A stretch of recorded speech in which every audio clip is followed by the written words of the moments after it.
The warehouse on Pine Moor Road was the kind of place you stopped noticing after about 3 weeks. Concrete floors that always felt colder than the air. Sodium lights that took a full minute to come on after you flipped the breaker.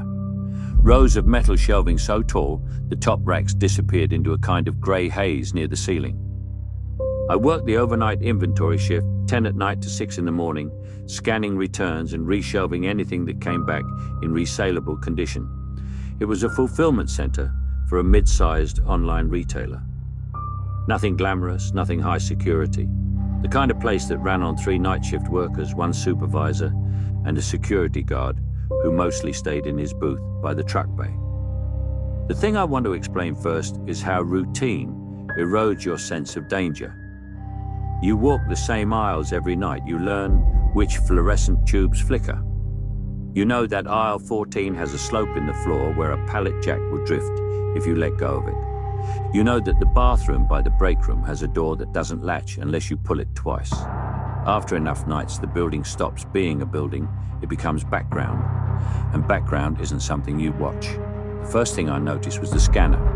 We used handheld units that synced to the central system every time we logged an item.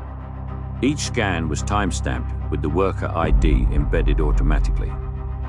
Around 2 in the morning on a Tuesday, I scanned a return, a pair of speakers, and the screen flashed a confirmation I'd never seen before. It said the item had already been logged in by another worker, 11 minutes earlier. I checked the worker ID. It was mine, my own ID, 11 minutes before I touched the item. I assumed it was a sync glitch. The scanners did weird things sometimes when the Wi-Fi repeater on the mezzanine got cold. I made a mental note and moved on. About an hour later, I was in aisle 9, restocking small electronics. I heard a pallet jack somewhere a few aisles over. That wasn't unusual. Marcus worked the floor with me most nights, and he used a jack to move bulk returns from the dock. What was unusual was that I'd seen Marcus go on his lunch about 10 minutes earlier, and the break room was on the opposite side of the building. I stood still for a second, listening. The wheels were squeaking in a specific way. The way an unloaded jack squeaks when someone is pushing it without anything on it. Then it stopped. I called out, "Marcus?" And there was no answer. I told myself he must have come back early, or that Devon, the third worker, had grabbed a jack for something. I went back to scanning. When I walked past the break room 20 minutes later, Marcus was still in there eating with his headphones on. I asked him if he'd been on the floor recently. He said no, he'd been in the break room the whole time. I asked Devon over the radio. Devon said he was on the dock and hadn't touched a jack all night. I stood in the hallway for a moment holding the radio, and I felt that specific kind of quiet that isn't really quiet. The kind where you can hear the hum of the lights and your own pulse at the same time. Then I told myself the jacks sometimes rolled on their own when someone bumped a shelf and the floor had that slope and the building settled. I went back to work. The third thing happened around 4. I was up on a rolling ladder in aisle 22, putting a box back on a high shelf. I had a habit of glancing down the aisle before I climbed back down, just to make sure no one was about to drive a forklift past. When I looked, there was a man standing at the far end of the aisle. He wasn't wearing a vest. He wasn't wearing the company shirt. He had on dark jeans and a plain grey hoodie with the hood up, and he was just standing there, facing me. He wasn't moving. I said, "Hey, you need something?" My voice sounded thinner than I expected. He didn't answer. He didn't move. The aisle was maybe 60 feet long, and the lighting at his end was weaker than at mine, so I couldn't see his face clearly. I could see that he was looking at me. This is the part I think about the most, because of what I did next. I climbed down the ladder, slowly. I didn't run. I didn't call security on the radio. I climbed down like I was afraid of being rude. I think part of me was still trying to fit him into a normal category. Maybe a contractor. Maybe a driver who'd wandered in from the dock. Maybe a new hire I hadn't met. The brain wants the world to make sense, and it will accept almost any explanation that lets you keep doing what you were doing. By the time my feet hit the concrete, he was gone. I walked to the end of the aisle. There was no one there. There was no door at that end, only the back wall of the building and a row of empty shelves. I checked the next aisle over, empty. I went to the security booth and asked Hal, the guard, if anyone had come in. He pulled up the badge log. No one had badged in after midnight except the three of us. I asked him to check the cameras. He scrolled through the footage of aisle 22. At the timestamp I gave him, the aisle was empty. No man, no me on the ladder. The footage just showed an empty aisle for the full minute I had been up there. Hal said the camera in that aisle had been acting up for a few weeks. He said it sometimes looped old footage when the network hiccuped. He said he'd put in a ticket. He said it like it was a small administrative problem, and I tried to hear it that way. I finished my shift. I want to be honest about that. I didn't leave. I didn't call the police. I went back out onto the floor and I scanned items for another 90 minutes because I had rationalized every single thing that had happened, and because leaving felt dramatic, and because I didn't want to be the person who couldn't handle a night shift. I kept the radio on my hip turned up. I stayed in aisles where I could see both ends. I told myself I was being cautious, which was a way of telling myself I wasn't actually scared. At about 5:40, I went to the bathroom by the break room, the one with the door that doesn't latch unless you pull it twice. I pulled it twice.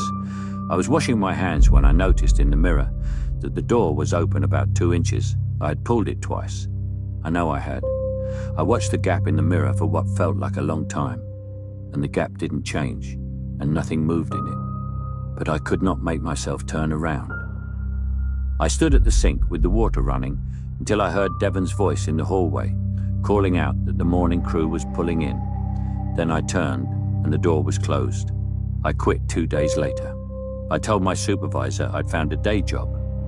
She didn't ask any follow-up questions, which I noticed at the time and have thought about since. About a month after I left, I ran into Marcus at a gas station. He told me Devon had also quit. He told me the company had finally replaced the camera in aisle 22. He told me, almost as an afterthought, that when the techs pulled the old unit down, they found that the cable had been spliced. Someone had wired in a small device between the camera and the network. Marcus said the company didn't tell them what the device was for.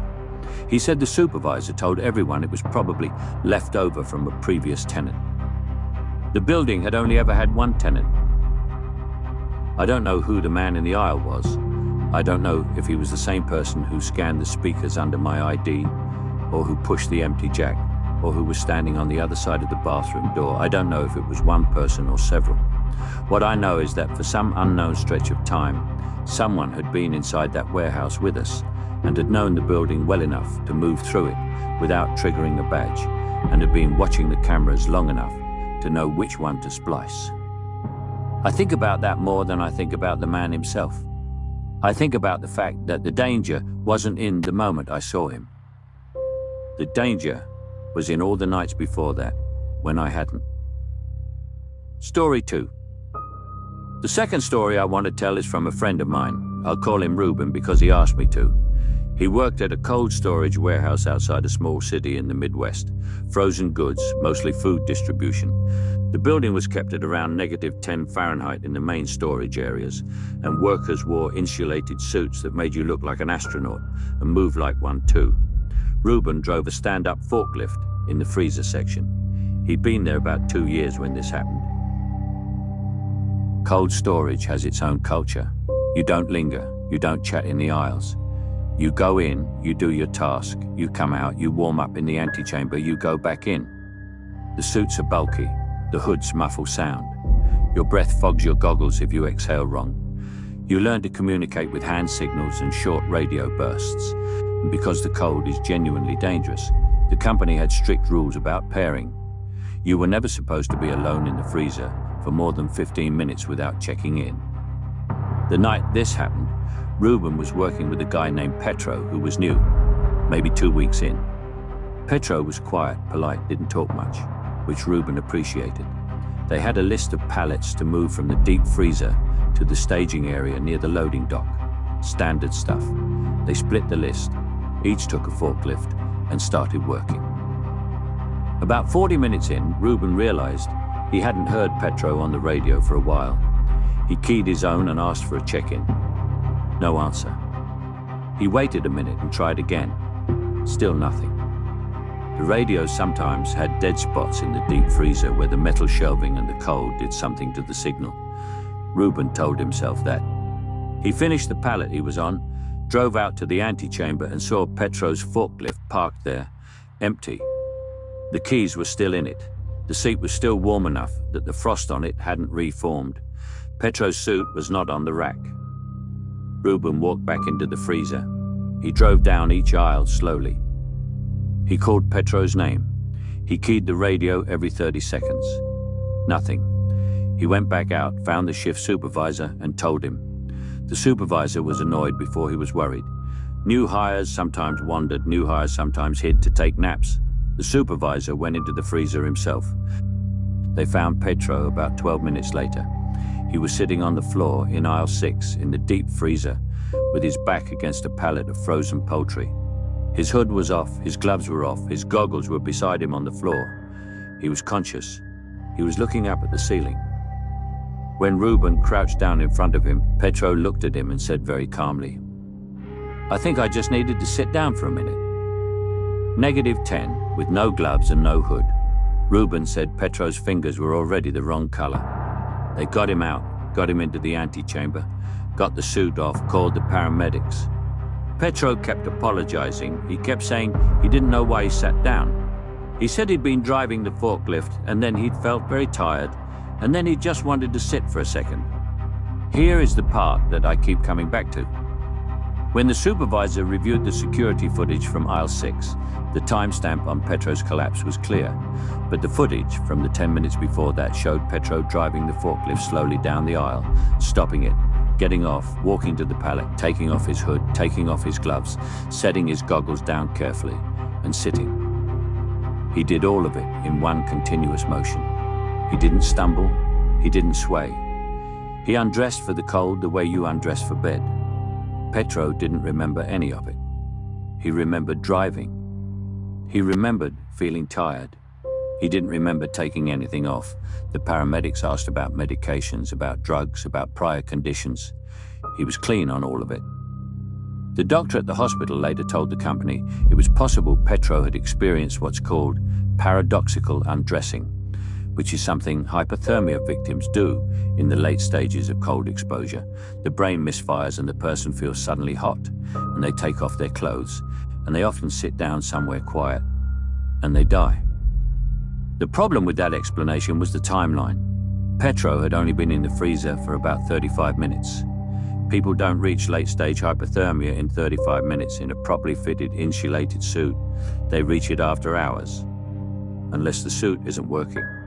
When the company inspected Petro's suit, they found that the inner thermal liner had been removed. Not torn, not damaged. Removed.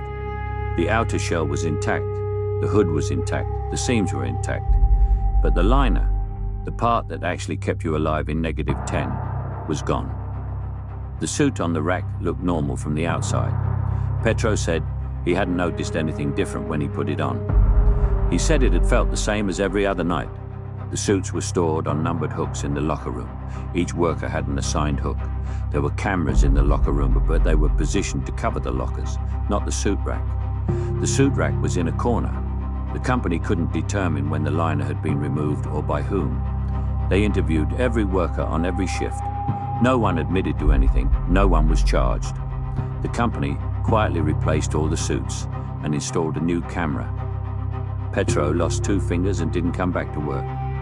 Ruben told me he stayed at that job for another 6 months before he left. He said the thing that bothered him most wasn't the suit. It was the footage. The way Petro had calmly parked the forklift and undressed, because if the suit had been compromised from the start of the shift, Petro should have been cold the entire time.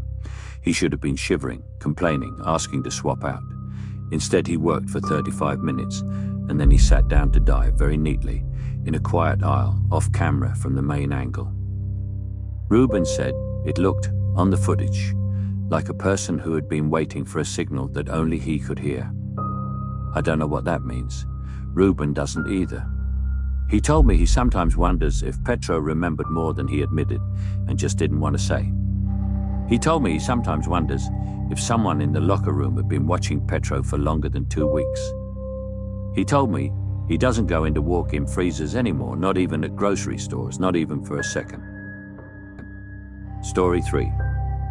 The third story is the shortest, and in some ways the one that has stayed with me the most, because nothing in it can be proven and nothing in it can be dismissed. A woman I'll call Anya worked the swing shift at a furniture warehouse. Big stuff. Couches and bed frames and dining sets, stored in a building about the size of 3 football fields. The shift ran from 2 in the afternoon to 10 at night, which meant the last 2 hours were after the rest of the building had cleared out. Anya was a customer pickup clerk. People who'd bought furniture online would drive up to a side bay, show their order on their phone, and Anya would pull the items from the warehouse with a pallet jack and load them into the customer's vehicle. It was a job that involved a lot of walking and a lot of small interactions with strangers. The company had a system. Customers received a confirmation email with a 6-digit pickup code. When they arrived, they showed the code to the clerk. The clerk entered the code into a tablet which pulled up the order, the item locations, and a photo of the ID the customer had uploaded at purchase. The ID photo was the security layer. Anya was supposed to glance at the customer, glance at the photo, and confirm the match before releasing the goods. One Thursday evening around 8:30, a man pulled up to the bay in a white pickup truck. He showed Anya a code on his phone. She entered it. The order came up, a dining table and 6 chairs, a lot of furniture. The ID photo loaded. Anya glanced at the man, glanced at the photo. The man in the photo had a beard. The man at the bay did not, otherwise the face was close. Same general build, same hairline. Anya almost waved it through. People shaved. People grew beards. The photo could have been months old. She didn't wave it through. Something stopped her. She said later that she couldn't point to one specific thing. The man was polite. He was smiling. He was dressed normally. He had the code. He had a truck big enough for the order. Everything fit. But she felt, in a way she couldn't articulate, that she did not want to turn her back on him to go get the furniture. She told him there was a small system delay and asked him to pull forward to the next bay while she reset the tablet. He said sure. He pulled forward. Anya walked back into the warehouse out of his sight and called her supervisor. Her supervisor came out, looked at the photo, looked through the bay window at the man and called the police. Not because of anything definite, because Anya had asked her to. The police arrived about 8 minutes later. The white pickup was gone. The man had left within about 2 minutes of Anya going inside, according to the bay camera. He hadn't waited. Here's what the police found out over the next few days and what Anya found out from her supervisor, who found out from a detective who was kind enough to call back. The pickup code the man had used was real. The order was real. But the customer who had placed the order, a man who lived about 40 minutes away, had not driven to the warehouse that night. He was at home. He had not given the code to anyone. His email account, the detective said, had been accessed from an IP address that was not his about 6 hours before the pickup attempt. The customer hadn't noticed. His email looked normal to him. The confirmation email with the code was still sitting in his inbox, unread because he was planning to pick up the furniture himself on Saturday. The man in the white pickup had somehow known about the order, somehow accessed the email, somehow obtained the code, and had driven to the warehouse confident enough in his cover to show his real face on camera. He had also, the detective noted, almost gotten away with it. If Anya had waved him through, he would have left with about $4,000 of furniture and a clean exit, and the real customer would have shown up Saturday to avoid in the system that no one could explain. The fraud would have been blamed on the customer, or on Anya, or on a glitch. That was the version of the story Anya told me first. It's the version she told everyone at work, and it's the version that ended up in a brief incident report. It is, by itself, an unsettling story about identity theft and a near miss, but it isn't the part that made her quit. The part that made her quit came 2 weeks later. She was finishing her shift, walking out to her car in the employee lot, which was on the far side of the building from the customer bays. The lot was well lit. There were maybe 4 other cars in it belonging to the closing crew. As she walked, she passed a white pickup truck parked near the back of the lot. She didn't think about it at first. White pickups are common. She got to her car, unlocked it, and as she was opening the door, she glanced back across the lot. The white pickup was the same one. She knew because of a specific dent on the rear quarter panel, which she had noticed at the bay 2 weeks earlier and had described to the police. The truck was empty. No one was in it. No one was near it. She got into her car, locked the doors, and called her supervisor from the parking lot. Her supervisor told her to drive to the front gate and wait there. By the time security walked out to the employee lot, the white pickup was gone. The company pulled the lot footage. The truck had been parked there for about 3 hours. It had arrived shortly after Anya's shift started. The driver, on the footage, was the same man from the bay. He had gotten out of the truck, walked around the side of the building and gone out of frame. The cameras did not cover the path he took. He had come back about 10 minutes before Anya finished her shift, gotten into the truck and waited. When Anya walked out, he had not started the engine. He had only watched her cross the lot. When she looked back at the truck, the footage showed him ducking down in the driver's seat out of sight so that the truck would appear empty. He had been close enough to her for those 3 hours that she had walked past him on a break without knowing. The police never identified him. The plates on the truck were stolen. The truck itself, when it was eventually found abandoned in a different county, had been wiped. Anya moved apartments. She changed jobs. She told me, when I asked her, that the part she can't get past isn't the man in the lot. It's the 3 hours. It's the idea that during a normal shift, while she was scanning codes and loading furniture and chatting with customers and eating a granola bar in the break room, someone who knew her face was somewhere on the property, waiting for her to come outside. She doesn't know what he wanted. She has theories. She doesn't like any of them. She told me once that she thinks the most dangerous thing about a warehouse isn't its size. It's the fact that a warehouse is designed to hide things. That's what it's for. Shelves and aisles and pallets and corners and back rooms and loading bays and locker rooms and antechambers and mezzanines. A building full of places to put something where it won't be seen. She said that after a while she started to wonder whether the building had been hiding him from her or hiding her from him, and whether there was actually a difference. I don't have a clean ending for any of these. I don't think there is one. The three of us still talk sometimes when one of us has a bad night and wants to hear another voice. We don't talk about the stories. We talk about other things. But I think we all understand without saying it that the reason we call each other is that we each know what it feels like to have spent a long time inside a large, quiet building, doing a normal job, and to have realized, slowly, that we were not the only ones who knew the building well. That is the part that doesn't leave, not the moment of realizing, the long stretch before it when you didn't,